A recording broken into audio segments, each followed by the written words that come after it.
আল্লাহ রাব্বুল আলামিন তিনি আমাদেরকে সৃষ্টি করেছেন। আপনি কি আপনার সন্তানের অশান্তি চান, দুঃখ চান, কষ্ট চান?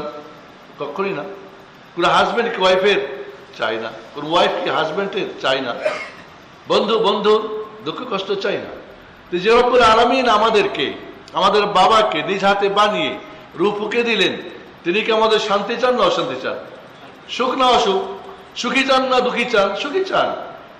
সেই জন্য রব্বুল আলামিন তিনি এই মানব জাতির জন্য যুগে যুগে নবী রাসূল পাঠালেন, কিতাবাদি নাজিল করলেন, সুখের পথ বদলে দিলেন, দুঃখের পথ বলে দিলেন, সুখী এবং দুঃখীর দুইটা ভাগ করলেন। ফামিনহুম শাকী ওয়া সাঈদ ফাআম্মাল্লাযীনা শাকাউ ফাফিন নারি লাহুম ফিহা জাফির ওয়া শাহীদ ফাখালিদিনা ফিহা মা দামাতিস সামাওয়াতু ওয়াল আরদ ইল্লা মা শা রাব্বুক ইন্না রাব্বাকা ফাআলুল লিমা ইউরিদ ওয়া আম্মাল্লাযীনা সুঈদু ফাফিল জান্নাতি খালিদিনা ফিহা মা দামাতিস সামাওয়াতু ওয়াল আরদ ইল্লা মা শা রাব্বুক আতাআন গায়রা মাজদুদ।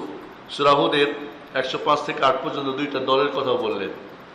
কে সাঈদ সুখী, আর কে শাকী কে দুঃখী।